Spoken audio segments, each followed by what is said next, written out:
Chapitre 1, les ombres du retour. La poussière du désert venait à peine de retomber sur les bottes du sergent-chef Joseph Nelson que l'huissier de justice se présenta à sa porte. 4 missions en Afghanistan, 3 Purple Hearts et 2 Bronze Stars. Rien de tout cela ne l'avait préparé au papier qu'on lui fourrait entre les mains insensibles. Une pension alimentaire, $10 000 par mois pour des jumeaux qu'il n'avait jamais vus. Joseph se tenait sur le seuil de son appartement spartiate, lisant les documents avec la même précision méthodique qu'autrefois pour désamorcer les cartes d'identité. Sa femme Shelby avait déposé une demande pendant son séjour à l'étranger, affirmant que leur mariage avait donné naissance à des jumeaux, aujourd'hui âgés de 3 ans. Le calcul était simple. Il avait été déployé lorsque ses enfants avaient été supposément conçus. Son téléphone avait explosé. Un SMS de son ancien commandant d'unité, le colonel Gerald Garrison. « Bienvenue à la maison, soldat. J'avais entendu parler des ennuis judiciaires. Café demain. » Joseph serra les dents. Les nouvelles circulaient vite dans les milieux militaires. Il avait bâti sa réputation sur son inébranlabilité, son immuabilité et sa loyauté absolue. Mais la loyauté, il l'apprenait, était à sens unique. L'appartement lui semblait étranger après 18 mois passés dans les montagnes de Kandahar. Shelby avait redécoré des meubles coûteux, des appareils électroniques haut de gamme, des vêtements de marque éparpillés sur les surfaces avec son salaire de sergent. Rien de tout cela n'aurait dû être abordable. Sa photo de mariage était posée face contre terre sur la table de nuit, remplacée par des selfies glamour de Shelby dans des endroits où il n'était jamais allé. Joseph fouilla méthodiquement l'appartement, son entraînement faisant effet. Dans le placard de la chambre, derrière des robes de créateur, il trouva une boîte à chaussures. À l'intérieur, des reçus d'hôtel, des notes de restaurant, des bijoux qu'il ne lui avait jamais achetés. Tous datés pendant ses déploiements, tous signés de 2 noms, Shelby Nelson et Alan Reeves. Alan Reeves. Joseph connaissait ce nom. Commissaire à l'urbanisme récemment nommé pour superviser les contrats de logement des bases militaires. Un homme qui avait fait fortune pendant que Joseph saignait pour son pays. La porte d'entrée s'ouvrit. Shelby entra. Elle n'était plus la gentille fille de la petite ville qu'il avait épousée 5 ans plus tôt. Des talons de créateur claquaient sur le parquet.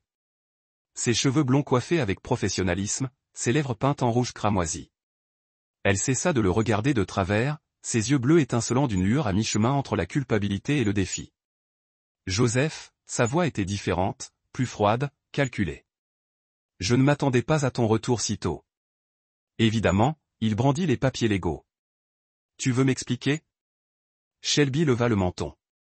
L'acte innocent se dissipait. Tu n'as jamais été là. J'avais des besoins. Alan t'a fourni ce que tu ne pouvais pas. Stabilité, présence, avenir et enfant. Ces garçons méritent mieux qu'un père qui préfère la guerre à la famille. Elle s'approcha du bar, se versant du vin d'une main ferme. Alan a été un père plus important pour eux que tu ne pourrais jamais l'être. Joseph l'observa comme un combattant ennemi. Où sont-ils? En sécurité avec leur vrai père. Les mots frappèrent comme des éclats d'obus qui ont blessé. Les avocats d'Alan disent que tu paieras sous peine de ses arrêts. Pension militaire, invalidité, tout. Je vois. La voix de Joseph resta posée. Mais son regard était devenu froid. Le même regard qui précédait chaque mission réussie. Et si je refusais? Shelby sourit, confiante dans sa victoire. Alors tu apprendras ce qui arrive aux pères indignes. Alan a des relations. Joseph, des juges, des politiciens, des gens qui comptent. Tu n'es qu'un soldat brisé souffrant de SSPT. Qui crois-tu qu'ils croiront? Elle avait raison sur un point. Joseph était brisé, mais pas comme elle l'imaginait. 4 missions lui avaient ôté toute sa douceur, toute son indulgence. Il ne restait plus qu'un pur prédateur, affiné par des années de traque d'hommes dans des grottes de montagne et des paysages urbains infernaux. Il faut que je les voie, dit-il. Enfin, les garçons. Absolument pas. Le masque de Shelby tomba. Alan ne le permettra pas. Alan n'a pas le droit de vote. Je suis toujours légalement leur père jusqu'à preuve du contraire. La panique traversa son visage. Joseph, ne rend pas les choses plus difficiles que nécessaire. Accepte le marché.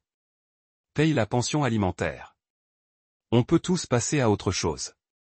Mais Joseph était déjà en mouvement. Son esprit se transformait en mode tactique. Date d'audience. Vendredi prochain, 10h, juge Morrison président. Elle semblait soulagée par son apparente acceptation. Ne conteste pas, Joseph. Tu ne peux pas gagner. Après son départ pour la maison d'Allen, il supposa que Joseph était assis dans l'obscurité croissante.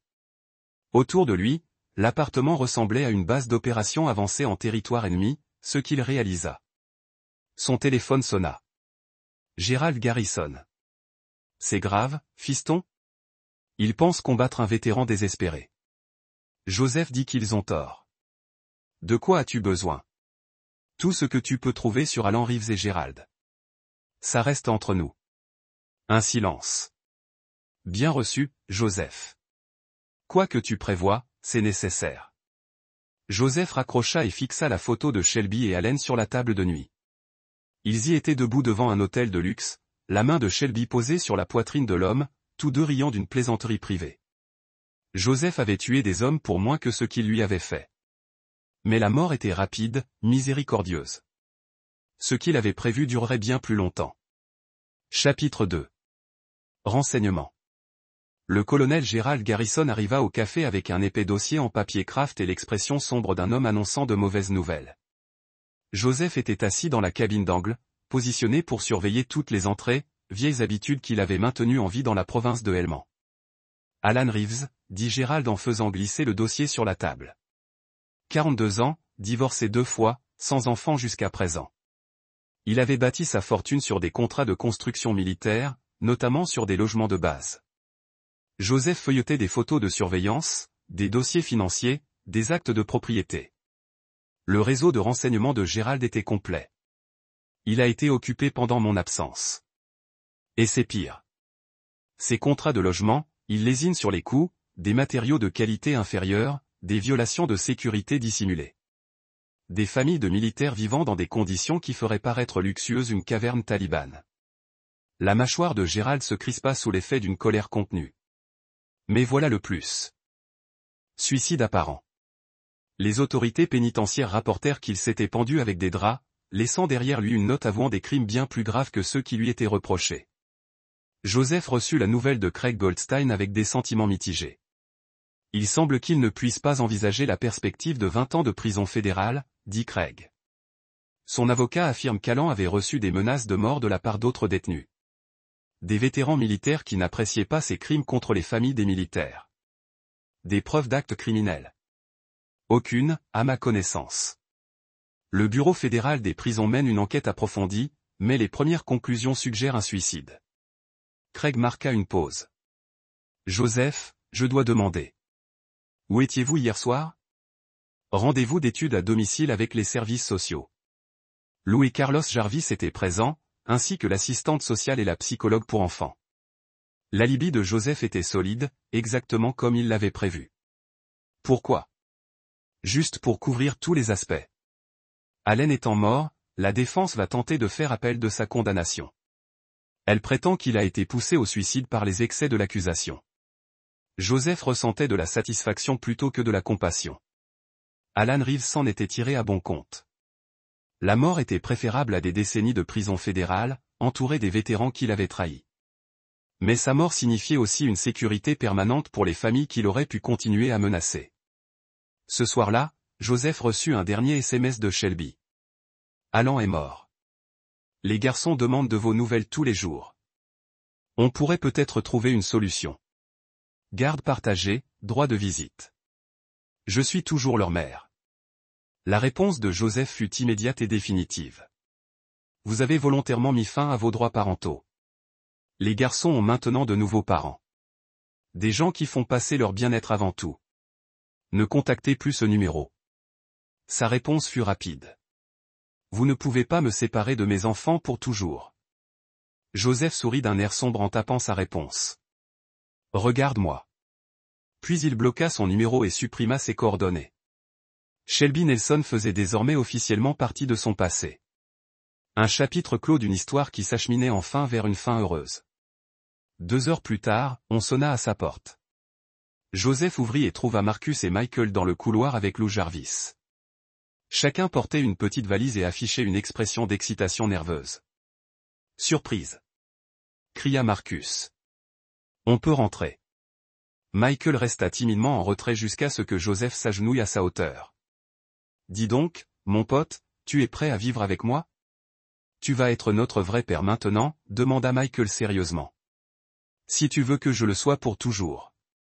Joseph sentit quelque chose qu'il croyait mort remuer dans sa poitrine.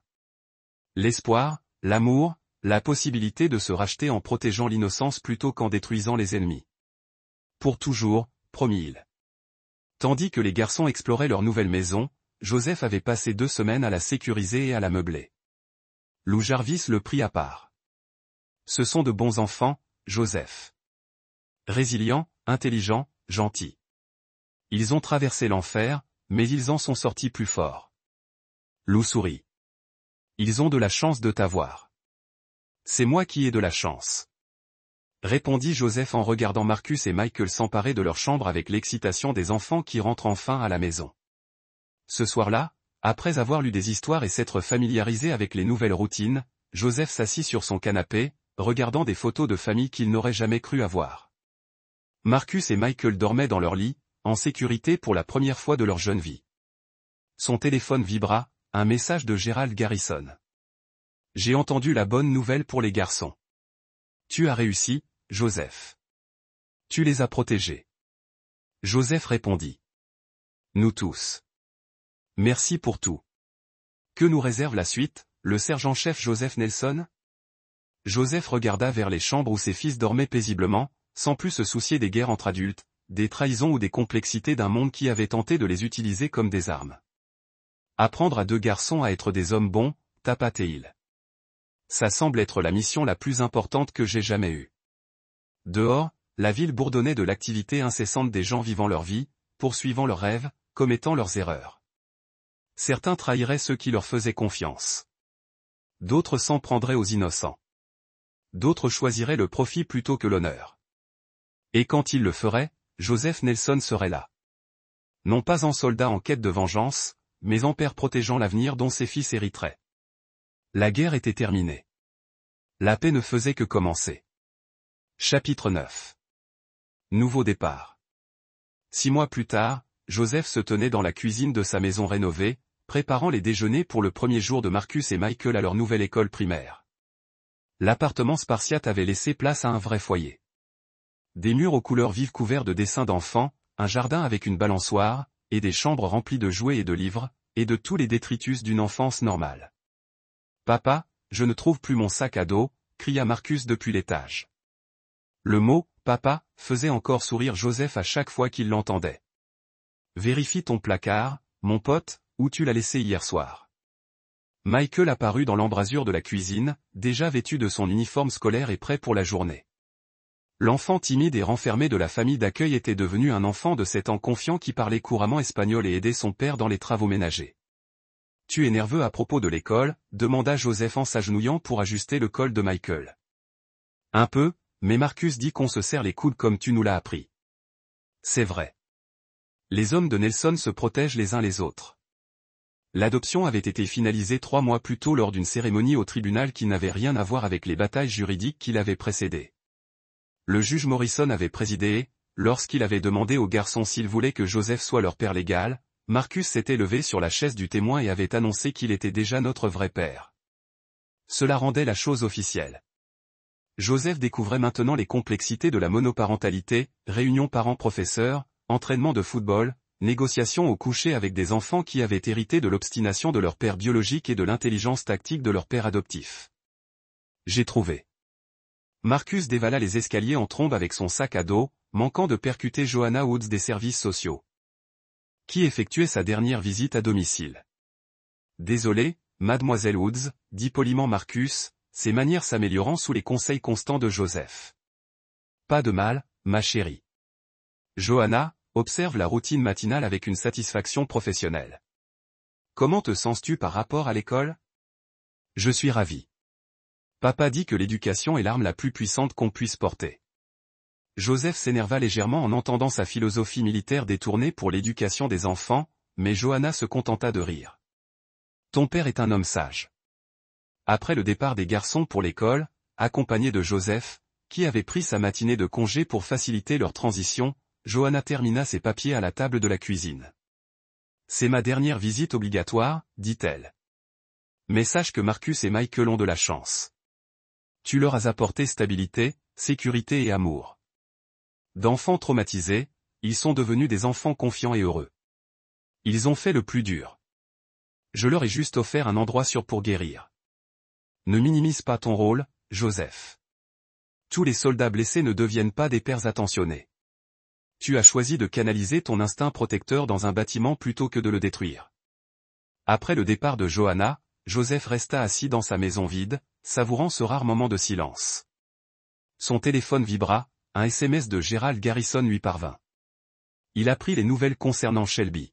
« Je pensais que tu devais le savoir. » Joseph ouvrit l'article ci-joint. Shelby avait été arrêté au Nevada pour usurpation d'identité et fraude aux prestations sociales, utilisant de faux noms pour réclamer des prestations auxquelles elle n'avait pas droit. Ces tromperies avaient persisté même après la perte de ses enfants et une mise à l'épreuve fédérale. Joseph ne ressentait aucune satisfaction face à sa chute continue. Shelby était devenue insignifiante dans sa vie dès l'instant où il avait privilégié le bien-être de son fils à son désir de vengeance. Elle était désormais le problème de quelqu'un d'autre. Ses enfants étaient à l'abri de ses manipulations. Son ordinateur portable sonna, annonçant un appel vidéo. Le visage du colonel Gerald Garrison apparut à l'écran. Son expression exprimait le même mélange de fierté et d'inquiétude qui caractérisait leur relation depuis l'Afghanistan. « Comment vous adaptez-vous à la vie civile, sergent ? Vous apprenez chaque jour, monsieur. Il s'avère qu'élever des enfants exige des compétences différentes de la chasse aux talibans, mais il existe un chevauchement surprenant au sein du service des patients. » Gerald rit. Des regrets d'avoir quitté l'armée ? Joseph réfléchit sérieusement à la question. Il avait pris une retraite anticipée pour se concentrer sur ses garçons, abandonnant une carrière militaire qu'il avait définie pendant 15 ans. « Aucun, monsieur. C'est ici qu'on a le plus besoin de moi. Les garçons ont de la chance de vous avoir. C'est moi qui ai de la chance.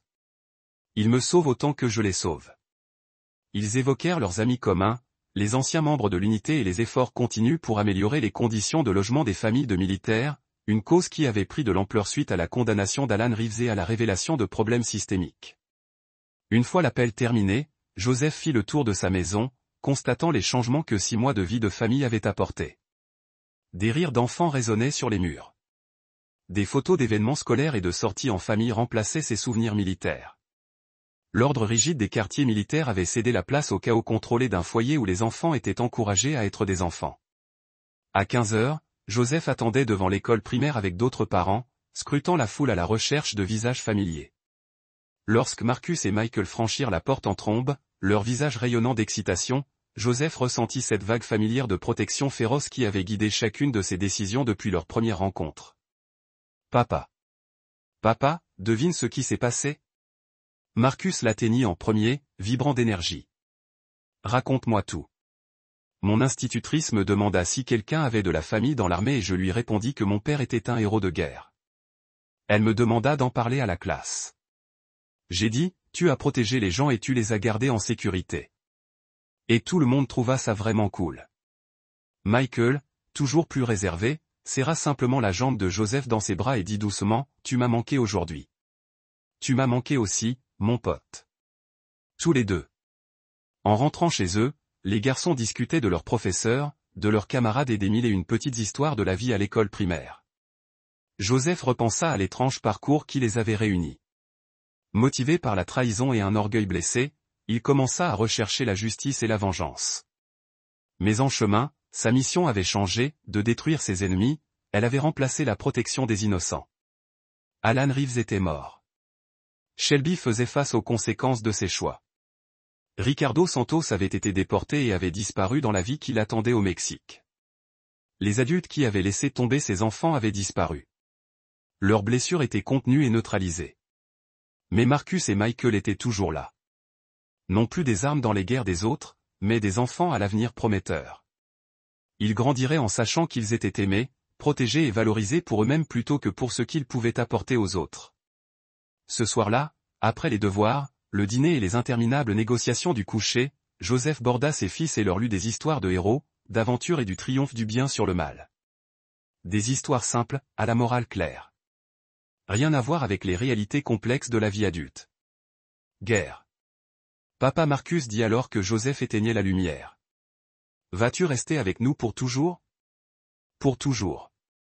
Mon fils, rien ne changera jamais ça, même si nous sommes méchants parfois. Joseph sourit, se souvenant de l'amour inconditionnel de son propre père et de la sécurité qu'il lui avait apporté pendant son adolescence difficile. Même alors, c'est ce que font les vrais pères. Ils aiment leurs enfants quoi qu'il arrive.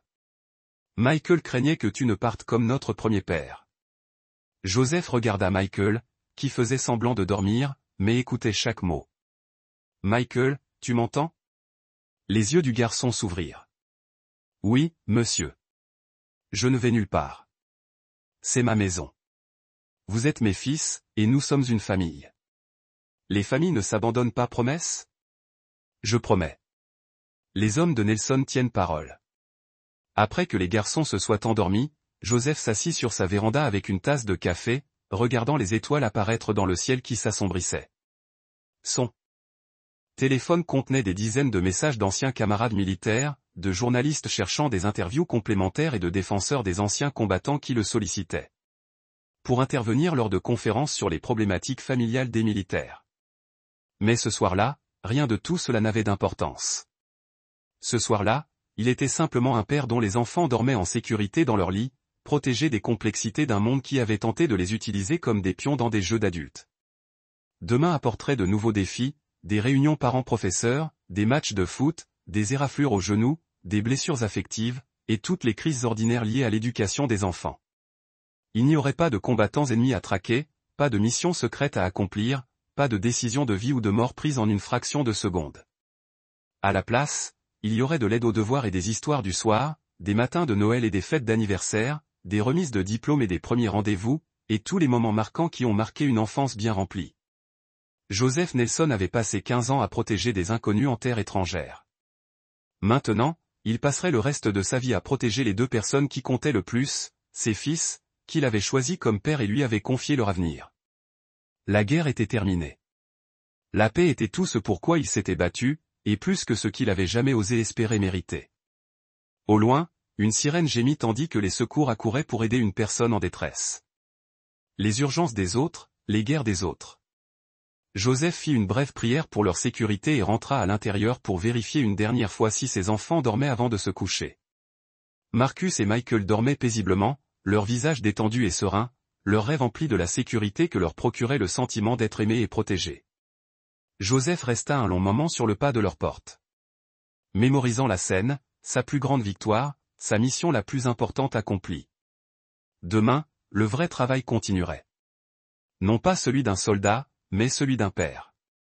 Et pour la première fois de sa vie d'adulte, le sergent-chef Joseph Nelson était exactement à sa place. Et là, vous l'avez. Une autre histoire prend fin.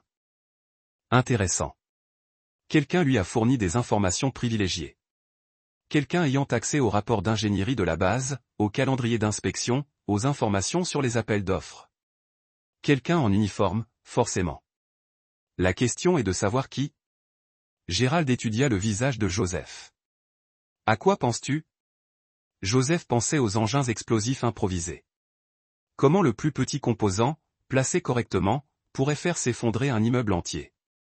J'ai besoin de voir ces jumeaux. Joseph, ils utilisent des enfants comme armes. Gérald, ça dépasse les bornes. La voix de Joseph portait la même menace discrète qui avait autrefois poussé les combattants talibans à se rendre plutôt que de l'affronter de près. J'ai besoin que tu organises une rencontre avec Shelby, avec Alan Reeves. Gérald avait l'air sceptique. Pourquoi accepterait-il? Parce que je vais lui offrir ce que tout homme cupide désire, plus d'argent qu'il ne peut imaginer. Cet après-midi-là, Joseph se rendit au bureau de la Reeves Development Corporation. Le bâtiment était neuf, tout en verre et en acier étincelant, évoquant l'argent des contrats militaires. Le hall affichait des photos d'Allen serrant la main de politiciens, coupant des rubans dans des logements sociaux, souriant aux côtés d'officiers non formés. Alan Reeves était tout ce que Joseph attendait. Doux, manucuré, le genre d'homme qui n'avait jamais manqué un repas ni dormi dans la boue. Il portait un costume coûteux et une expression de suffisance à peine dissimulée lorsqu'il fit signe à Joseph d'entrer dans son bureau d'angle. « Sergent Nelson, j'ai tellement entendu parler de vous. » La poignée de main d'Allen était faible, sa paume moite. « Veuillez vous asseoir. » Les murs du bureau étaient couverts de récompenses, de photos et de plans d'architectes. L'œil exercé de Joseph captait des détails que d'autres auraient pu manquer. Plusieurs téléphones, un coffre-fort derrière un tableau, des caméras de sécurité positionnées pour surveiller les accès au bâtiment. Cet homme vivait et craignait malgré son air assuré. « Je comprends que vous ayez pris soin de ma femme, » dit Joseph en s'installant dans le fauteuil en cuir comme un ressort. Le sourire d'Allen s'estompa légèrement. « Shelby est une femme remarquable. Elle mérite mieux que d'être abandonnée pendant des années. Elle mérite la sécurité. Je respecte cela. » Joseph sortit un chèque de banque et le posa sur le bureau. 100 000. Un geste de bonne volonté. Les yeux d'Allen se fixèrent sur le chèque. Pourquoi? Les garçons. Je veux établir une relation avec eux. Progressivement, bien sûr, sous surveillance. Joseph se pencha légèrement en avant. Je ne suis pas là pour vous combattre, monsieur Reeves. Je suis là pour conclure un marché. Quel genre de marché? J'ai des compétences qui pourraient être utiles à votre entreprise. Conseil en sécurité, projet de construction à l'étranger, gestion de la bureaucratie militaire. Joseph désigna les prix affichés au mur. Vous avez bâti un empire sur les contrats militaires. Je peux vous aider à le développer. L'avidité d'Allen était presque palpable. Que proposez-vous exactement? Un partenariat. Je vous donne accès à des projets de construction classifiés, une connaissance approfondie des opportunités de contrat, des informations privilégiées sur les appels d'offres concurrents. Joseph vit les élèves d'Allen mourir tard, d'avarice. En échange, je veux avoir accès à mes fils et une réduction de mes obligations alimentaires. Accès illégal à des informations classifiées. Allen essaya d'avoir l'air choqué, mais sa voix était teintée d'enthousiasme. Grand Tara. Le genre de collecte de renseignements techniquement légal, mais éthiquement discutable. Joseph haussa les épaules. J'ai passé 4 missions à apprendre comment fonctionne réellement le système. Ce savoir est précieux. Allen resta silencieux pendant plusieurs minutes. Son esprit d'homme d'affaires évaluait les possibilités. J'ai besoin d'une preuve de concept, de quelque chose qui démontre vos capacités. Joseph s'y attendait. Il sortit un deuxième dossier. Les appels d'offres pour le marché immobilier du mois prochain à Fort Braxton. Les propositions de vos concurrents, les détails du budget, les affectations du personnel. Il ouvrit légèrement le dossier, laissant Allen entrevoir les timbres confidentiels. Considère ça comme un acompte. La respiration d'Allen s'accéléra. Comment avez-vous fait? J'ai des amis qui me font confiance. La question est de savoir si vous êtes assez intelligent pour profiter de cette confiance. Joseph referma le dossier et se leva. J'aurai besoin d'une réponse pour demain et je dois rencontrer mes fils ce week-end. Alors que Joseph se dirigeait vers la porte, Allen lança, la pension alimentaire sera renégociée une fois que notre partenariat sera rentable. Joseph s'arrêta à la porte. Encore une chose, monsieur Reeves. Je ne pardonne pas la trahison, qu'elle soit professionnelle ou personnelle. Gardez cela à l'esprit. Devant le bâtiment, Joseph était assis dans son camion et a passé 2 appels téléphoniques. Le premier était à Gerald Garrison. C'était le début. Le second était au lieutenant Craig Goldstein, un avocat du JAG qui devait la vie à Joseph à Kandahar. Craig, j'ai besoin que vous déposiez des documents en mon nom aujourd'hui. Quel type de documents? Test de paternité pour les jumeaux, audience d'urgence pour la garde des enfants et accusation de fraude contre Shelby. Joseph observait la fenêtre du bureau d'Allen, voyant l'homme faire les 100 pas frénétiquement. J'ai aussi besoin que vous fassiez des recherches pour moi. Que advient-il des obligations alimentaires lorsque le demandeur est reconnu coupable d'usurpation d'identité? Joseph, dans quoi vous êtes-vous fourré? Le juge Craig, façon Ancien Testament. Ce soir-là, Shelby a appelé, la voix aiguë de panique. Qu'avez-vous fait? Allen est furieux. Il dit, vous l'avez menacé. Je lui ai proposé une opportunité commerciale. Il semblait intéressé. Joseph se tenait sur le balcon de son appartement, regardant le soleil se coucher.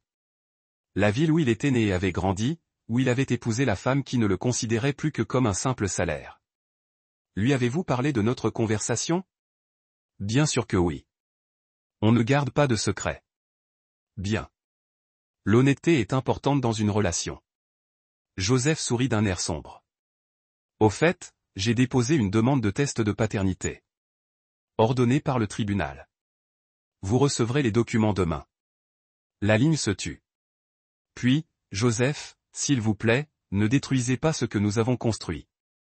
Shelby, dit-il doucement. Ce que vous avez construit était un mensonge. Je ne fais que révéler les fondations. Après avoir raccroché, Joseph ouvrit son ordinateur portable et commença à taper. Le premier document était une lettre détaillée adressée à la division des fraudes du FBI, décrivant des activités suspectes dans l'attribution de contrats militaires. Le deuxième était un dossier complet sur les pratiques commerciales d'Allen Reeves, compilé à partir des renseignements de Gerald et des observations de Joseph lui-même. Mais le troisième document était le plus important, un plan étape par étape pour la destruction complète de tous ceux qui l'avaient trahi. Il avait appris en Afghanistan que les meilleures opérations étaient celles qui se déroulaient le mieux. Là où l'ennemi s'autodétruisait. Joseph allait simplement allumer la mèche.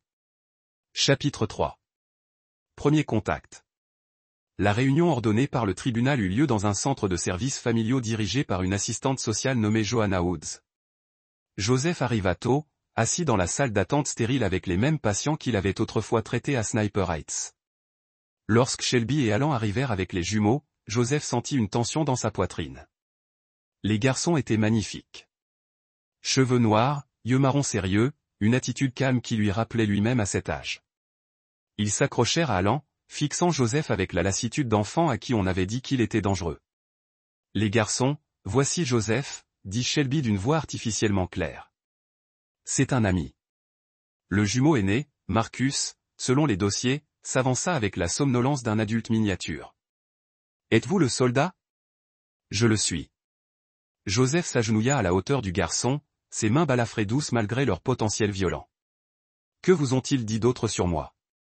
Que vous faisiez du mal aux gens pour de l'argent?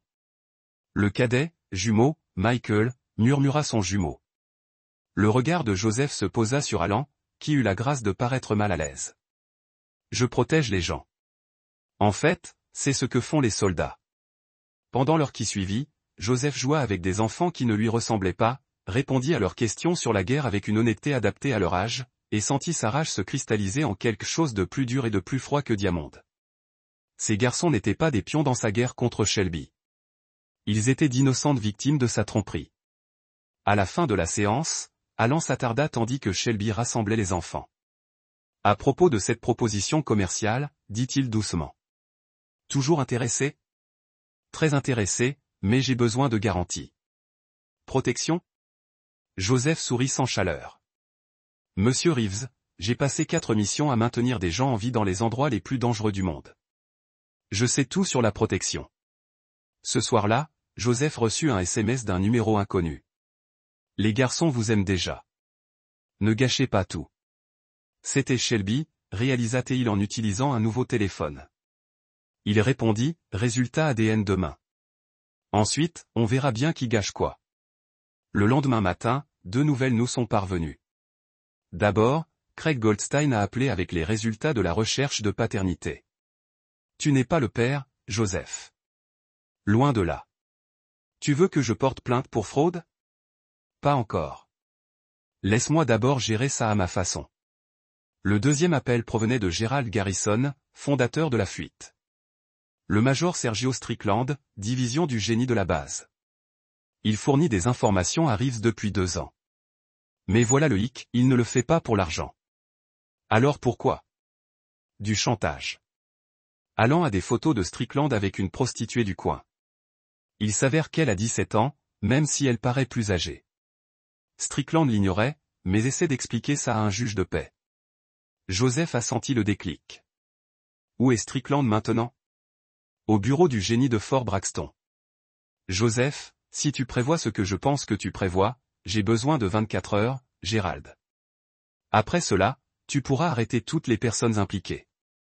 Joseph s'est rendu à Fort Braxton en voiture avec sa carte d'identité militaire pour accéder où il trouva le major Strickland penché sur des rapports d'ingénierie dans un immeuble de bureau vide, l'air d'un homme qui porte le poids du monde. « Sergio » dit Joseph en fermant la porte du bureau derrière lui. Strickland se retourna, le visage blême. « Sergent Nelson, j'ai entendu dire que vous étiez de retour. J'ai entendu dire que vous étiez occupé pendant que j'étais absent à fournir des informations classifiées à des entrepreneurs civils. » Joseph s'assit en face du bureau de Strickland. « Depuis combien de temps Alan Reeves vous fait-il chanter ?» Le major perdit son sang-froid. « Je ne sais pas de quoi vous parlez. » Joseph sortit son téléphone et montra à Strickland une photo que Gérald lui avait fournie. Le major entrant dans un motel avec une jeune femme. 17 Sergio. Mais je parie que vous l'ignoriez lorsque le photographe d'Allen a immortalisé ce moment. Strickland enfouit son visage dans ses mains. Bon sang. Comment avez-vous fait? Je me fais un devoir de savoir qui trahit son serment. Joseph se renversa dans son fauteuil. La question est de savoir ce que vous allez faire. Je ne peux pas m'arrêter. Allant à d'autres photos, d'autres vidéos. Ma carrière, ma famille serait détruite si cela était révélé. Joseph termina. Mais si je vous disais qu'il y avait un moyen d'en finir? De détruire complètement Alan Reeves tout en vous protégeant. Strickland leva les yeux, l'espoir et le désespoir rugissaient dans ses yeux. Joseph sourit, et pour la première fois depuis des jours, il était sincère. En lui donnant exactement ce qu'il voulait. Au cours de l'heure qui suivit, Joseph exposa son plan. Strickland continuerait de fournir des informations à Alan, mais ces renseignements seraient désormais soigneusement élaborés par Joseph et Gérald. Fausses opportunités de contrat, faux calendrier d'inspection, appels d'offres falsifiés, tout cela conçu pour entraîner Allen plus profondément dans le piège de sa propre cupidité. Il soumissionnera sur des projets qui n'existent pas, expliqua Joseph. Il investira dans des matériaux pour des contrats qu'il ne remportera jamais. Lorsqu'il réalisera ce qui se passe, il aura commis une fraude fédérale à grande échelle. Une fois le chantage réglé, Alan Reeves aura de plus gros problèmes que des photos compromettantes. Joseph se leva pour partir. Une dernière chose, Sergio, une fois tout cela terminé, tu démissionneras de ton poste et disparaîtras discrètement, car si je te revois un jour, le chantage sera le cadet de tes soucis. Ce soir-là, Joseph appela Alan Reeves. J'ai quelque chose que tu veux voir. Demain soir, 20h, Warehouse District. 1247 Industrial Boulevard. Quel genre de chose? Le genre qui fera de vous le plus grand entrepreneur militaire de la côte est. Joseph raccrocha avant qu'Alan puisse répondre. Puis il appela Shelby. Les résultats ADN arrivèrent. Un long silence. Et il faut qu'on parle, tous les trois. Demain soir. Joseph lui donna la même adresse. Amène les garçons. Ils devraient entendre la vérité de la bouche de leur vrai père. Joseph, s'il te plaît. 20h30 Shelby, ne sois pas en retard. Joseph passa le reste de la soirée à préparer l'entrepôt. Caméra, matériel d'enregistrement et autres outils du métier qu'il avait appris lors des opérations spéciales. Le lendemain soir, tout serait en place. Le piège serait tendu, et ses ennemis marcheraient volontairement vers leur propre destruction. Il pensa aux jumeaux, Marcus et Michael, et ressentit une douleur sincère. Ils méritaient mieux que les parents qu'on leur avait donnés. Mais Joseph avait appris depuis longtemps que l'innocence était souvent la première victime de la guerre. Le lendemain soir, Shelby et Alan apprendraient ce qui arrive quand on déclare la guerre à quelqu'un qui se bat pour gagner sa vie. La vengeance était en marche. Être méthodique, brutal et absolument définitif. Joseph Nelson ne croyait pas aux secondes chances. Chapitre 4. Le décor. L'entrepôt de la zone industrielle était abandonné depuis 2 ans. Fenêtres éteintes et quais de chargement vides. Joseph arriva 3 heures plus tôt, transformant l'espace caverneux en un théâtre de sa propre conception. Des caméras cachées capturaient chaque angle, le matériel d'enregistrement ronronnait doucement dans l'ombre, et un éclairage soigneusement placé assurerait une visibilité parfaite de ce qui allait suivre.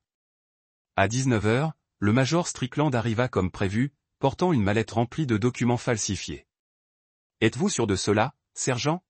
« D'après mon expérience, les gens se détruisent eux-mêmes, répondit Joseph en ajustant l'angle de la caméra. Nous ne faisons que leur donner l'occasion. Alan Reeves arriva à 20h précises, sa luxueuse berline étincelant sous les lumières de sécurité de l'entrepôt. Il entra prudemment, visiblement mal à l'aise dans l'environnement, mais poussé par la cupidité plus forte que la peur. « C'est dramatique, même pour vous, » dit Alan d'une voix rauque. Un écho résonna dans le vide. Joseph sortit de l'ombre, Strickland à ses côtés. « Monsieur Reeves, je crois que vous connaissez le major Strickland. » Allen écarquilla les yeux, puis les plissa. « Qu'est-ce que c'est que cette affaire ?» demanda simplement Joseph. « Le major détient des informations que vous trouverez extrêmement précieuses. » Sergio Strickland ouvrit sa mallette d'une main tremblante. Fort Braxton est en pleine expansion. Nouveaux contrats immobiliers d'une valeur de 200 millions de dollars. Les appels d'offres sont truqués. Je peux vous garantir que votre entreprise remportera tous les contrats. L'instinct d'homme d'affaires d'Allen, protégé par son instinct de survie, fut préservé. En échange, 20% de la valeur totale des contrats versés à des comptes offshore seront fournis. Joseph ajouta, plus une garantie de protection contre toute enquête militaire. C'est un complot visant à commettre une fraude fédérale, dit Alan. Mais sa voix exprimait plus d'excitation que d'inquiétude. C'est une opportunité, corrigea Joseph. De celles qui ne se présentent qu'une fois dans une vie. Alan étudia les documents fournis par Strickland. Des spécifications d'appels d'offres falsifiés, des calendriers de projets fabriqués, des allocations budgétaires fictives. À ses yeux avides, cela représentait une fortune inimaginable. J'aurais besoin de garanties, dit finalement Alan. Protection en cas de problème. Joseph sourit froidement. Tu auras la protection de tous, ce qui implique d'avoir trop à perdre. Destruction mutuelle assurée, façon civile. À 8h30, les phares balayèrent les murs de l'entrepôt. Le SUV de Shelby s'arrêta devant. Les jumeaux étaient visibles dans leur siège auto. Joseph sentit sa mâchoire se serrer. Amener des enfants à cette confrontation violait toutes les règles d'engagement qu'il avait connues. Shelby entra seule, laissant les garçons dans le véhicule. Elle portait le même masque confiant qu'à l'appartement, mais Joseph pouvait voir des fissures se former sur les bords. Alan. Elle regarda les trois hommes avec un malaise croissant. Que se passe-t-il? Des affaires, dit Alan, ses mains possessives se posant sur ses épaules. Votre mari nous aide à assurer notre avenir. Notre avenir? La voix de Joseph était d'un froid polaire. Choix de mots intéressants. Il sortit les résultats du test ADN, les tenant à la vue de Shelby et d'Alan. Ces garçons ne sont pas à moi, Shelby. Nous le savons tous les deux. La question est de savoir si Alan sait qui est leur vrai père. Le visage de Shelby se vida. Joseph, s'il vous plaît. S'il vous plaît, quoi? Continuez à payer la pension alimentaire pour les enfants d'un autre homme. S'il vous plaît, ignorez le fait que ma femme a commis des fraudes. Joseph s'approcha, sa présence comblant l'espace entre eux. Ou faites comme si j'ignorais votre autre secret. Alan fronça les sourcils. Quel secret? Joseph sortit un deuxième jeu de documents. Des documents financiers que Gérald avait obtenus par les services de renseignement militaire. Votre petite amie était occupée pendant que vous jouiez à la maison. Compte d'entreprise, transfert de propriété, portefeuille d'investissement, tout cela a son nom. Alan attrapa les papiers, le visage s'assombrissant en lisant. Shelby, qu'est-ce qui se passe? Ça? Je nous protégeais, dit-elle rapidement. S'il t'arrivait quelque chose, tu te protégerais, gronda Alan. Tu m'as volé. Pas volé, planifié. Le masque de Shelby finit par tomber complètement, révélant le prédateur calculateur qui se cachait. Tu crois que je lierai mon avenir à un homme qui soudoie des officiers? Je sais ce que tu fais, Alan. Les logements insalubres, les infractions à la sécurité, les pots de vin. Tu me croyais vraiment trop stupide pour le comprendre? L'entrepôt se tut, à l'exception du bourdonnement des appareils d'enregistrement. Joseph observa avec un intérêt professionnel ses ennemis se retourner les uns contre les autres, exactement comme il l'avait prédit. Sale garce, souffla Alan. Tu te joues de moi depuis le début, comme tu as joué avec ce commandant, rétorqua Shelby en désignant Strickland. Tu pensais que j'ignorais tout du chantage? De la mineure? Joseph sentit une satisfaction l'envahir. Tout se déroulait parfaitement. Messieurs, madame, peut-être devrions-nous discuter de la véritable raison de notre présence ici. Il activa un moniteur mural diffusant des images de surveillance. devant le bureau d'Allen. L'horodatage indiqué plus tôt dans la journée. Des agents du FBI entrant dans le hall. Des procureurs fédéraux transportant des caisses de preuves du bureau d'Allen. Pendant que vous vous disputiez, les enquêteurs fédéraux ont été très occupés, dit Joseph sur le ton de la conversation. On dirait que quelqu'un leur a fourni des preuves détaillées de corruption, de fraude et de complot impliquant des contrats militaires. Alan pâlit. Fils de... Tu nous as piégés. Je t'ai donné exactement ce que tu voulais. Plus d'informations classifiées que tu ne pouvais en gérer. Malheureusement pour toi, tout ce que le Major Strickland a fourni était fabriqué. Faux documents, faux contrats, projets inexistants. Le sourire de Joseph était d'une netteté remarquable. Mais ta participation enthousiaste au complot était bien réelle, bien enregistrée, tout à fait illégale. Shelby retourna vers la porte. Alan, nous devons partir maintenant. Personne ne part, dit Joseph doucement. Et quelque chose dans sa voix la frappa net. Nous n'avons pas encore parlé des enfants. Il fit un geste vers le SUV où Marcus et Michael attendaient assis. Ces garçons méritent mieux que d'être utilisés comme des armes dans vos complots. Ils méritent un père qui. Je ne les abandonnerai pas quand les enquêteurs fédéraux viendront. Tu n'es pas leur père, cracha Shelby. Non, mais je sais qu'il est. Joseph sortit un dernier document. Rapport de détective privé, analyse ADN, dossier financier. Ricardo Santos, contremaître de chantier pour Reeves Développement. Homme marié, 3 autres enfants, actuellement en détention fédérale pour infraction à la législation sur l'immigration. Le visage d'Alan devint blême, Santos. Mais c'est le père des jumeaux de ta petite amie. L'homme dont tu as fourni les faux papiers d'immigration en échange d'une main-d'œuvre bon marché. L'homme qui coopère maintenant avec les enquêteurs fédéraux en échange d'une expulsion plutôt que d'une peine de prison. La voix de Joseph exprimait une satisfaction sombre. C'est drôle comme la loyauté disparaît vite lorsque les procureurs fédéraux commencent à proposer des accords. L'entrepôt explosa en cris. Allen hurlant à la trahison à Shelby. Shelby niant tout en bloc. Strickland implorant une protection qui ne viendrait pas. Joseph observait le chaos avec l'intérêt détaché d'un prédateur observant une proie blessée. Assez, sa voix autoritaire, aiguisée par des années à diriger des hommes combattés, coupait le bruit comme une lame. Vous voulez savoir ce qui se passe ensuite? Je vais vous le dire. Joseph a activé l'équipement de surveillance, leur montrant les images extérieures. Des agents fédéraux ont encerclé le bâtiment, leurs véhicules bloquant toutes les sorties. Alan, vous allez en prison fédérale pour complot, fraude et corruption. Les entrepreneurs militaires qui volent des soldats bénéficient d'un traitement de faveur dans les établissements fédéraux. Vous allez adorer. Shelby, vous êtes accusé de fraude pour la fausse pension alimentaire, d'usurpation d'identité pour avoir volé mes informations financières et de complicité pour les crimes d'Allen. Les garçons seront placés en famille d'accueil pendant que les tribunaux détermineront leur véritable filiation. Major Strickland, vous êtes traduit en cour martiale pour trahison, rétrogradé et renvoyé pour déshonneur. Votre pension est perdue, vos avantages révoqués. Joseph marqua une pause, laissant le poids de leur destruction retomber sur eux. Mais voilà le plus beau, je m'en sors indemne. Tout ce que j'ai fait était légal, même si éthiquement discutable. Tout ce que vous avez fait était un crime fédéral. Le sang-froid de Shelby, enfin. Complètement anéanti. Joseph, s'il te plaît. Les garçons ont besoin de stabilité. Ne les laisse pas souffrir de nos erreurs. Nos erreurs. Le rire de Joseph était dénué d'humour. Tu as préféré la cupidité à la loyauté, la trahison à l'honneur. Tu as utilisé des enfants innocents comme arme contre un homme qui n'a jamais rien fait d'autre que t'aimer et servir son pays.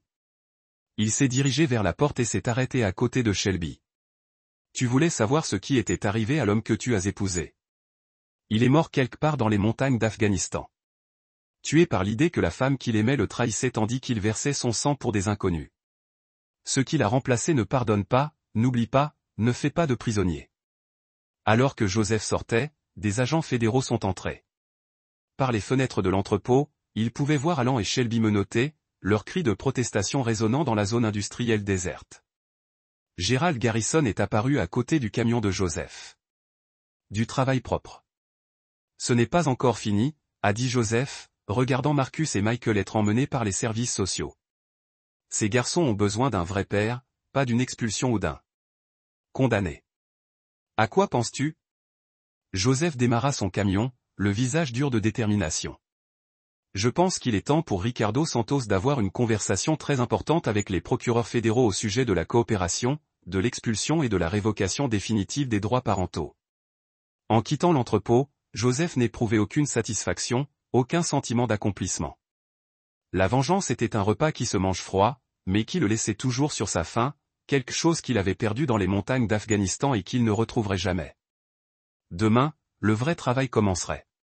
Ce soir, il avait des ennemis à détruire et une innocence à protéger. Dans le monde de Joseph Nelson, il y avait rarement une différence entre les deux. Chapitre 5. Complications fédérales. Le palais de justice fédéral bourdonnait d'activité tandis que Joseph, assis dans la salle d'attente des témoins, relisait son témoignage une dernière fois. 3 semaines s'étaient écoulées depuis la confrontation de l'entrepôt, et la justice avançait avec une précision mécanique. Alan Reeves était en détention fédérale, incapable de payer sa caution pour des accusations telles que complot, corruption et fraude.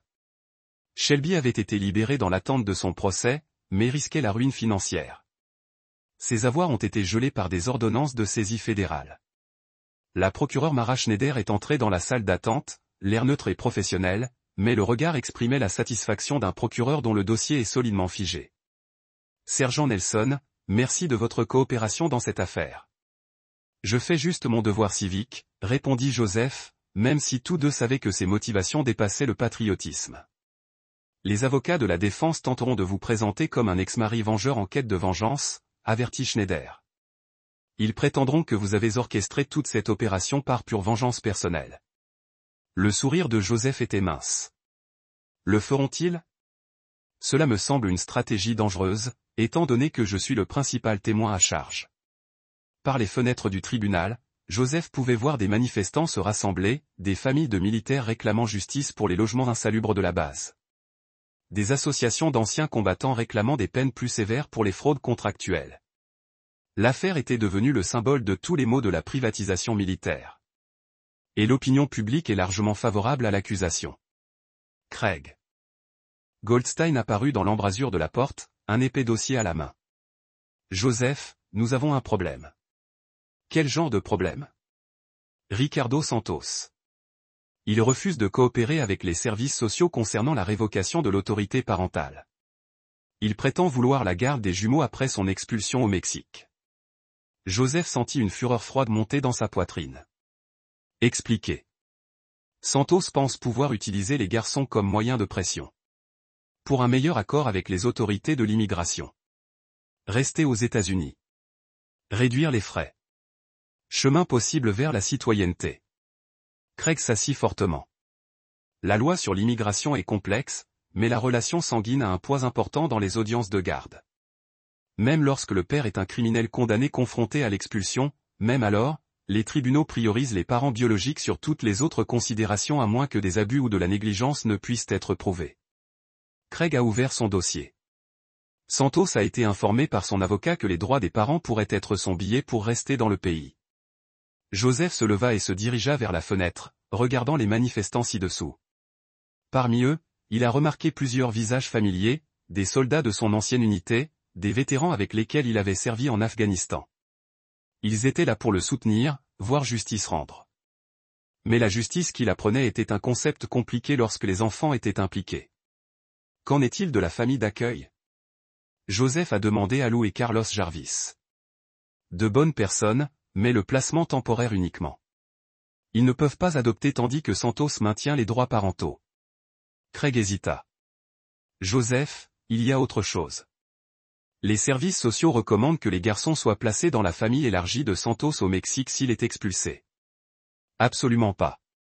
La voix de Joseph portait la même finalité qu'il avait autrefois utilisée pour mettre fin aux négociations des talibans. Ces enfants sont des citoyens américains. Ils restent en Amérique. Ensuite, nous avons besoin de Santos pour mettre fin volontairement ses droits. Et il ne fera pas ça à moins qu'il n'obtienne quelque chose en retour. Joseph s'est détourné de la fenêtre, son esprit se déplaçant déjà en mode tactique. Organiser une réunion. Santos, son avocat, responsable de l'immigration aujourd'hui. Joseph, que planifiez-vous? Justice. Le genre qui protège réellement les innocents au lieu de récompenser les parasites. 2 heures plus tard, Joseph s'est assis à travers une table en acier de Ricardo Santos dans la salle d'entrevue du Federal Detention Center. Santos était plus petit que prévu, les yeux nerveux se précipitant entre Joseph, son défenseur public, Play Perry, et l'avocat de l'immigration Garrison Gerald.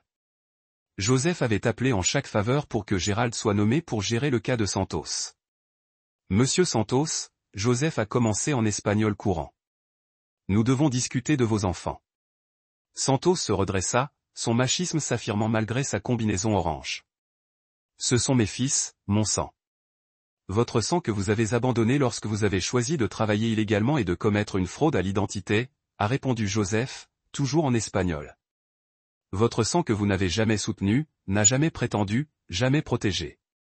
L'avocat de Sando se pencha en avant. Mon client est prêt à discuter de la coopération en échange de considérations concernant son statut d'immigration. Joseph est retourné en anglais. Monsieur Santos, je vais vous faire une offre. Une seule fois.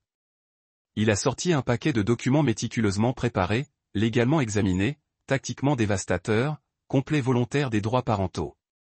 Vos fils restent en famille d'accueil américain avec possibilité d'adoption par des familles qualifiées. En échange, l'immigration et l'application des douanes réduisent vos accusations aux violations de l'immigration délit. Temps servi. Expulsion volontaire avec possibilité de rentrée légale dans 5 ans. Santos fronça les sourcils, aux prises avec les Anglais. Son avocat a traduit rapidement, son expression de plus en plus sombre alors qu'elle lisait les petits caractères. C'est l'extorsion, a déclaré Perry. Vous menacez mon client de sanctions maximales à moins qu'il n'abandonne ses enfants. J'offre un choix à votre client, a corrigé Joseph. Acceptez la responsabilité de ses crimes et prennent des décisions dans l'intérêt supérieur de ses enfants ou font face à toutes les conséquences des poursuites fédérales pendant que ses fils grandissent en soins institutionnels. Gerald Garrison a glissé un autre document à travers la table.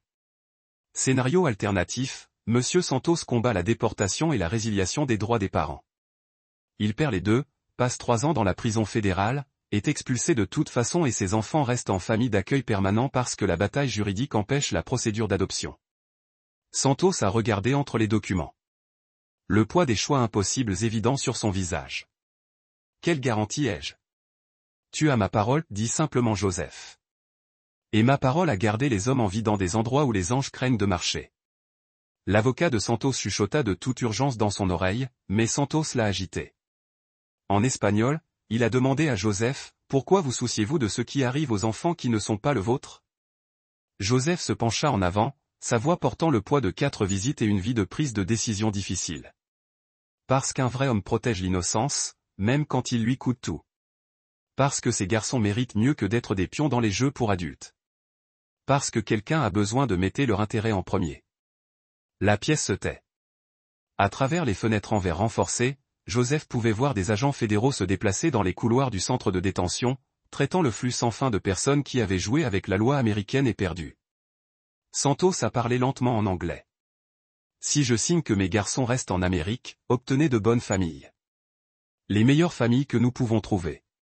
Des parents éduqués, stables et aimants qui les élèveront en tant que citoyens américains ayant des opportunités américaines. Joseph s'arrêta. Mais ce doit être votre choix, Santos. Non contraint, pas forcé. Votre décision en tant que père. Santos regarda les documents de licenciement pendant un long moment. Quand il leva les yeux, ses yeux étaient mouillés, mais résolus. Mes fils, ils méritent mieux qu'un père en prison. Un père qui ne peut pas les protéger. Il a signé les documents avec une main tremblante. Chaque signature scellant son sort et libérant ses enfants. Quand il a terminé, Santos regarda directement Joseph. Vous veillerez sur eux. Assurez-vous qu'ils sont en sécurité. Tu as ma parole. Alors qu'il se préparait. À partir, l'avocat de Santos a fait une dernière tentative, Ricardo. Mais abandonnez tout.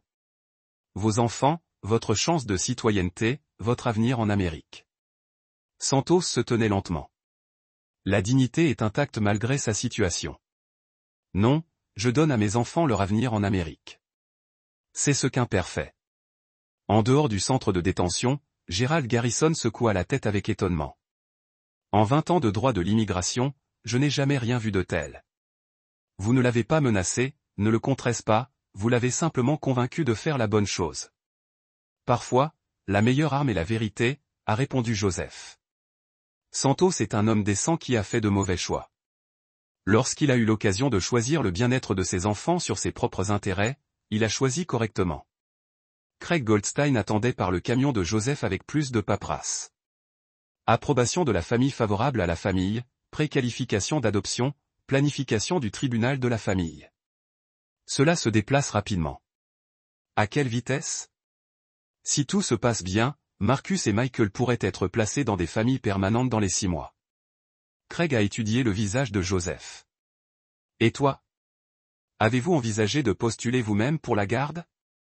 Joseph se tourna vers le centre de détention, pensant à Santos qui a signé ses droits parentaux pour donner à ses enfants une vie meilleure. Je ne suis pas un matériau père. Craig, je suis un soldat. Je protège les gens. Je ne les élève pas. Il est peut-être temps d'apprendre la différence. Alors que Joseph s'éloignait du palais de justice, son téléphone bourdonnait d'un texte d'un numéro inconnu. Les garçons vous posent des questions tous les jours. La famille d'accueil dit que vous pouvez visiter à tout moment. G. Woods, services sociaux. Joseph regarda le message pendant un long moment. Marcus et Michael, victimes innocentes de la guerre des adultes, sont maintenant pris entre le sacrifice de leur père biologique et la trahison de leur mère. Ils méritaient la stabilité, la sécurité et l'amour. Que Joseph était capable de fournir l'une de ces choses à voir. Demain, Shelby et Alan feraient face à leur première comparution de tribunal. Demain, le cirque des médias s'intensifierait. Demain, la justice continuerait son avance lente et broyante. Mais aujourd'hui, 2 petits garçons étaient en sécurité, leur avenir garanti par le sacrifice de leur père et la protection de leur ancien beau-père. Dans l'expérience de Joseph, les petites victoires étaient souvent les plus importantes. La guerre n'était pas terminée. Il venait d'entrer dans un nouveau phase. Chapitre 6. Courtroom Warfare. La salle d'audience du juge Morrison était emballée au-delà de la capacité. Les spectateurs se déversant dans le couloir alors que le procès militaire de la fraude contractuelle de la décennie a commencé. Les équipages de médias ont bordé les murs. Leurs caméras se sont concentrées sur la table de l'accusé où Alan Reeves était assis à côté de son avocat de défense de grande puissance, Cor McGrath, une femme dont la réputation de gagner des cas impossibles n'a été dépassée que par ses honoraires. Joseph s'est assis dans la galerie des témoins. Sa robe blouse vierge, sa bagarre portant droit. Autour de lui, d'autres anciens combattants ont rempli la salle d'audience. Des hommes et des femmes qui avaient vécu dans la société de logements de qualité inférieure avaient construit, qui avaient fait confiance à leur vie à la construction qui a priorisé le profit de la sécurité. L'avocate américaine Mara Schneider rose pour les déclarations d'ouverture. Sa voix portant clairement dans la salle d'audience emballée. Mesdames et messieurs du jury, cette affaire concerne la trahison du plus haut ordre.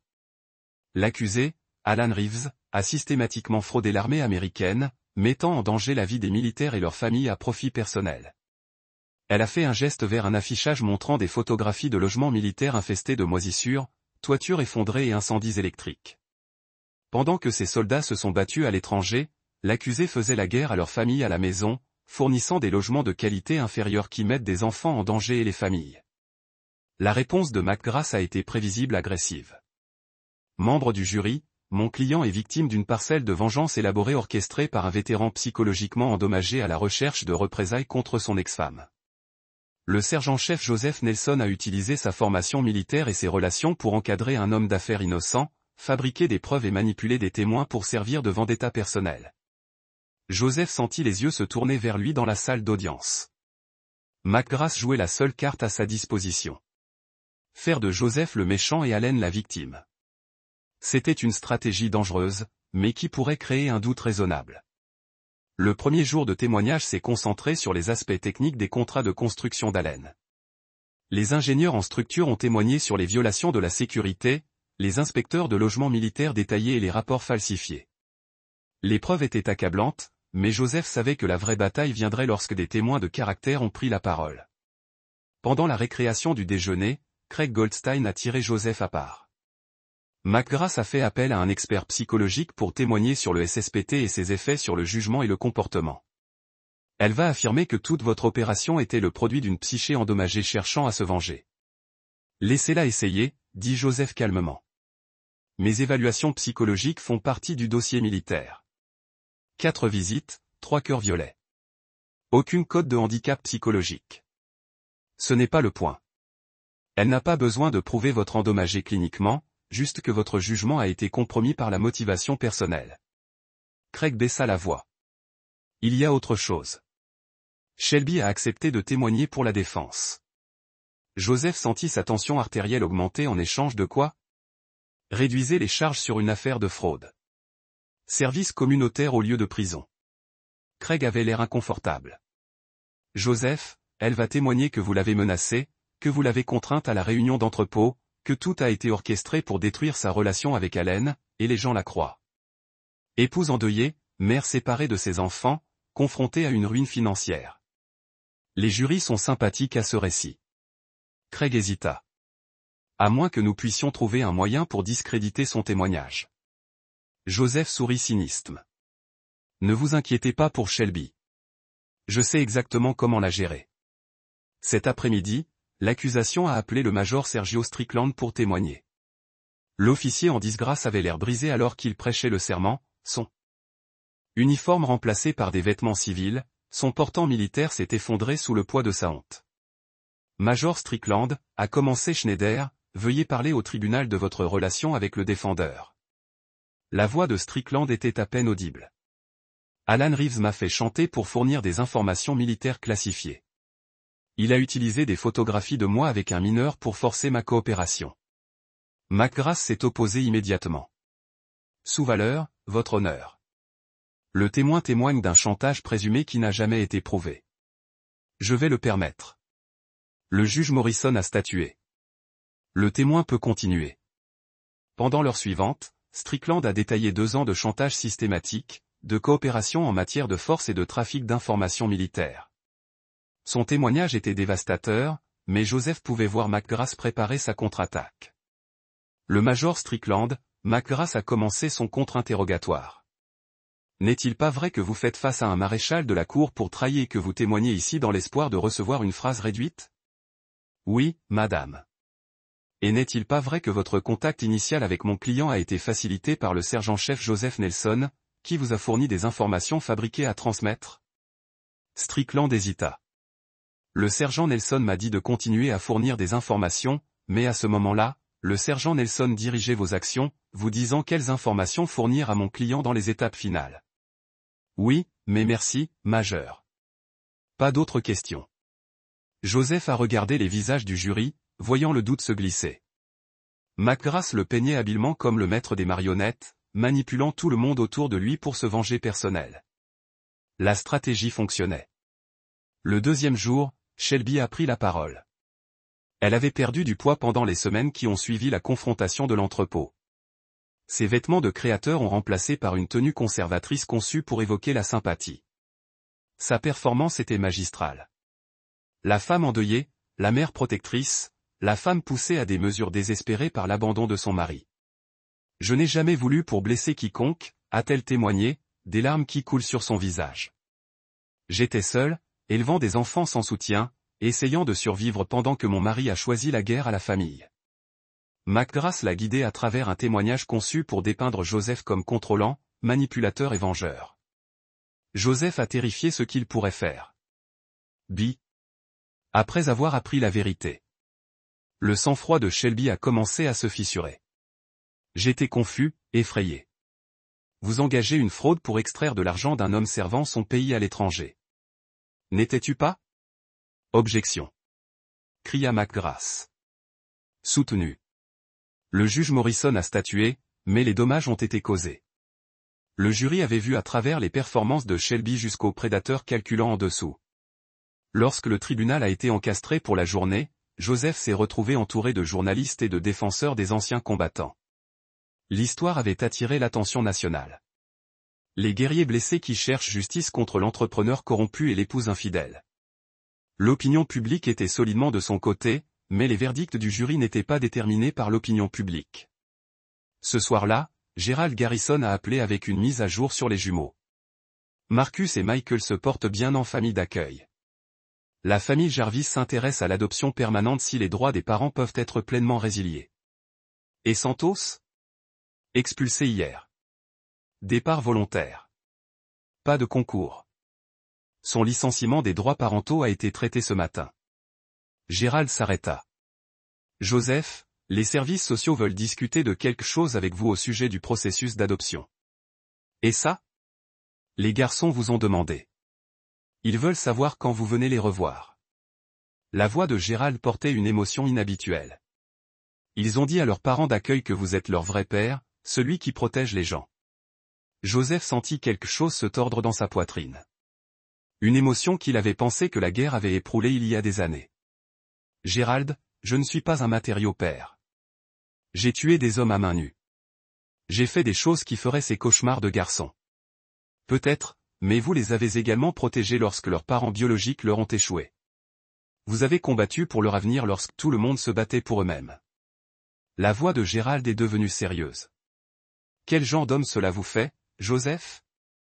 Alors que Joseph raccrochait le téléphone, il s'est rendu compte que la guerre qu'il avait combattue n'était qu'une question de vengeance ou de justice. Il s'agissait de protéger les innocents des conséquences des défaillances des adultes. Marcus et Michael n'avaient pas choisi leurs parents ni leur situation, mais ils méritaient un avenir libre des péchés du passé. Demain, la défense présenterait leur cas. Demain, Alan Reeves prendrait la position et tenterait de convaincre un jury qu'il était la victime. Demain, la vraie bataille commencerait. Mais ce soir, Joseph avait la décision de prendre environ 2 petits garçons qui l'ont vu comme leur protecteur. La question était de savoir s'il était assez courageux pour être le père dont ils avaient besoin ou si ses propres démons ne feraient de lui qu'un autre adulte qui leur a échoué. Certaines batailles qu'il apprenait ne se battaient pas avec des armes mais avec l'amour et ce sont souvent les guerres les plus difficiles à gagner. Chapitre 7. Le témoignage du diable. Alan Reeves a pris la position des témoins le 3e jour du procès. Son costume cher incapable de masquer le désespoir dans ses yeux.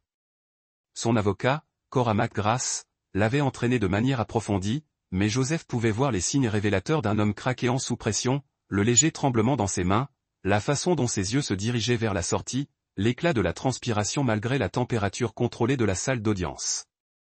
Monsieur Reeves, McGrath a commencé. S'il vous plaît, parlez au jury de votre première rencontre avec le sergent Joseph Nelson. La voix d'Allen était stable, mais a répété. Le sergent s'est approché de moi en prétendant qu'il voulait établir une relation avec ses beaux-enfants. Le vétéran patriotique à la recherche d'emploi. Embellissement. Guerre. Le sergent Nelson vous a-t-il déjà menacé directement? Demanda constamment McGrath. Il a dit qu'il n'avait pas pardonné de trahison, qu'il détruirait quiconque le traversait. Il a parlé de son expérience de combat, de la chasse aux hommes à travers les montagnes. La voix d'Allen portait la peur manufacturée. J'avais vraiment peur pour ma sécurité et la sécurité de ma famille. Le contre-interrogatoire de l'avocat des États-Unis Mara Schneider a commencé avec une précision chirurgicale. Monsieur Reeves, vous avez témoigné que vous étiez manipulé pour commettre des crimes fédéraux. Est-ce correct? Oui, madame. Et ces crimes comprenaient une soudaine de responsables militaires pour des informations classifiées. Alan hésita. On m'a dit que le partage d'informations était légal. Monsieur Reeves, je vais vous montrer la pièce 47. Schneider a affiché un enregistrement de la réunion de l'entrepôt. C'est à voix, n'est-ce pas? Citation, 20% de toutes les valeurs de contrats versées aux comptes offshore. Vous discutez clairement de la corruption ici, n'est-ce pas? J'étais confus, effrayé. Vous négociez les termes d'une conspiration criminelle, n'est-ce pas? La voix de Schneider portait acier du procureur. Personne ne vous a forcé à discuter des comptes offshore ou des paiements en pourcentage. Ce sont vos idées, n'est-ce pas? Le contre-interrogatoire s'est poursuivi pendant 3 heures avec Schneider démantelant systématiquement le récit de la victime d'Allen. Elle a présenté des preuves de ses violations de construction précédentes, de son modèle de coupe d'angle, de son histoire d'utiliser le travail des immigrants illégaux pour maximiser les bénéfices. Monsieur Reeves, combien de familles ont été éclaières par des moisissures toxiques dans les logements que votre entreprise a construits? Je n'ai pas de chiffres exacts. 47 cas documentés selon les dossiers médicaux de base. Combien d'enfants ont été hospitalisés en raison des incendies électriques causés par un câblage de qualité inférieure dans vos bâtiments? Ce sont des incidents isolés. 12 enfants, Monsieur Reeves. 12 enfants hospitalisés parce que vous avez choisi des bénéfices plutôt que la sécurité. La voix de Schneider portait maintenant une véritable colère et vous voulez que ce jury croie que vous êtes la victime. Au moment où Schneider a terminé, Alan ressemblait à un homme qui avait été renversé par un train de marchandises. Sa façade soigneusement construite s'était effondrée, révélant l'individu gourmand et insensible en dessous. Pendant la récréation du déjeuner, Craig Goldstein a approché Joseph avec urgente nouvelle. Nous avons un problème. McGrath appelle des témoins de caractère cet après-midi. Officiers militaires qui témoigneront de votre comportement préoccupant et de votre mentalité de vendetta. Quels officiers? Le colonel Kurt Shepard, votre ancien commandant de votre deuxième tournée. Le capitaine Henry Green du bureau JAG. Major Philippe Maillot du personnel. Craig avait l'air inconfortable.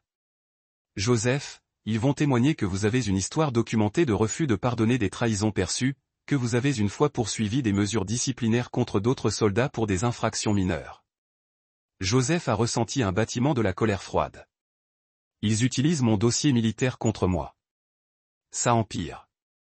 Ils ont une documentation de l'incident à Kandahar lorsque vous avez refusé d'autoriser l'évacuation médicale d'un interprète afghan blessé qui avait nourri des informations aux talibans. Cet interprète a tué 3 de mes hommes. Je sais, mais McGrath va affirmer que cela montre un modèle de comportement impitoyable envers quiconque que vous percevez comme un traître. Craig hésita. Joseph, y a-t-il quelque chose dans votre disque dont vous ne m'avez pas parlé? Joseph était silencieux pendant un long moment, en pensant aux montagnes afghanes et aux talibans caves, sur les décisions fractionnées qui signifiaient la différence entre la survie et la mort. Il y a des choses que j'ai faites là-bas qui étaient nécessaires mais pas gentilles. Des choses qui ont maintenu mes hommes en vie mais ne joueraient pas bien dans une salle d'audience civile.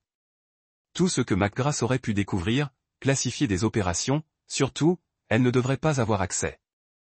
Joseph s'arrêta, mais Kurt Shepard était là pour la majeure partie. S'il est disposé à témoigner contre moi, il pourrait partager des détails qui me peignent sous un jour défavorable. Cet après-midi-là, le colonel Shepard a pris position avec une réticence évidente. Il était un bon soldat pris dans une position impossible, témoignant contre un subordonné décoré dans un tribunal civil. Le colonel Shepard McGrath a commencé, vous avez servi avec le sergent-chef Nelson en Afghanistan. Comment caractériseriez-vous son attitude envers les trahisons perçues? Shepard a regardé directement Joseph avant de répondre.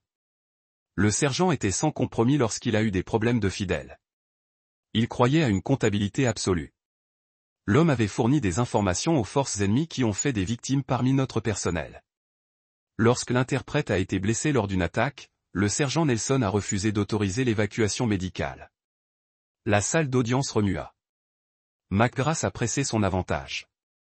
Un blessé s'est vu refuser des soins médicaux uniquement sur la base du jugement du sergent Nelson.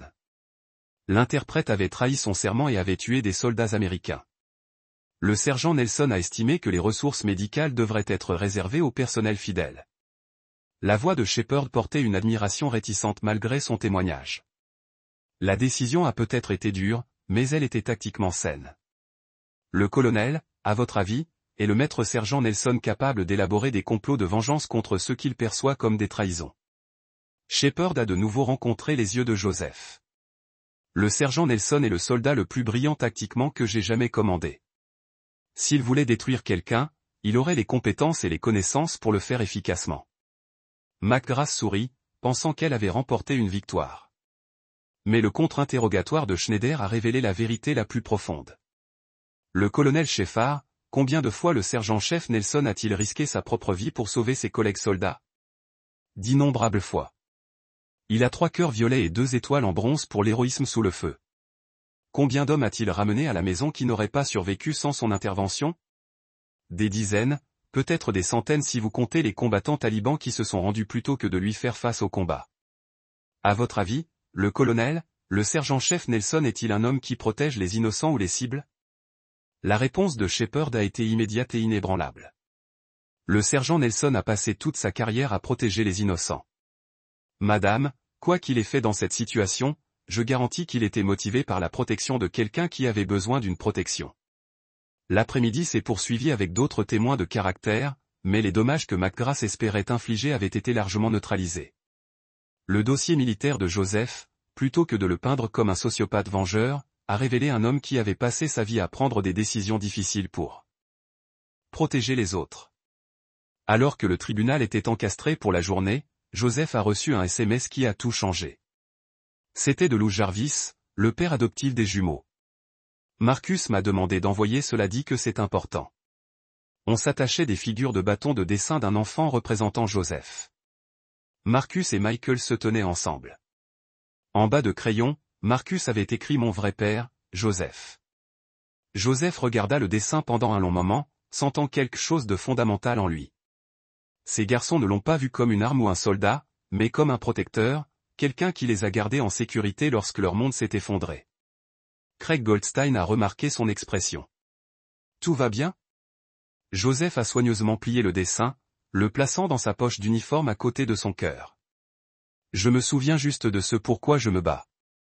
Demain, apporterai des arguments de clôture, des délibérations du jury et des verdicts.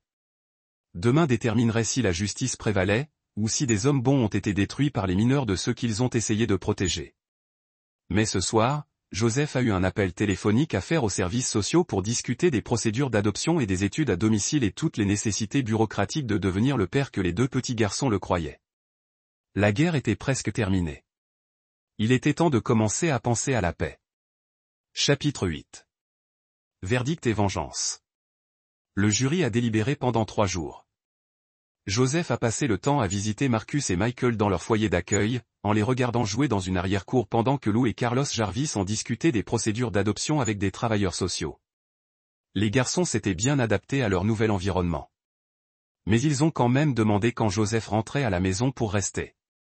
Bientôt, il leur a dit, ce qui signifie pour la première fois. Vendredi matin, le jury est revenu avec leur verdict. La salle d'audience du juge Morrison était emballée au-delà de la capacité alors qu'Alan Reeves se tenait pour entendre son sort. Le contremaître, un vétéran militaire à la retraite du nom de Randy Simmons, a lu le verdict avec précision militaire. Sur l'accusation de complot en vue de commettre une fraude fédérale, coupable. À l'accusation de corruption des responsables militaires, coupable. Sur l'accusation de fraude par fil, coupable. La liste s'est poursuivie pour 17 chefs d'accusation distincts. Alan Reeves avait été condamné pour chaque accusation.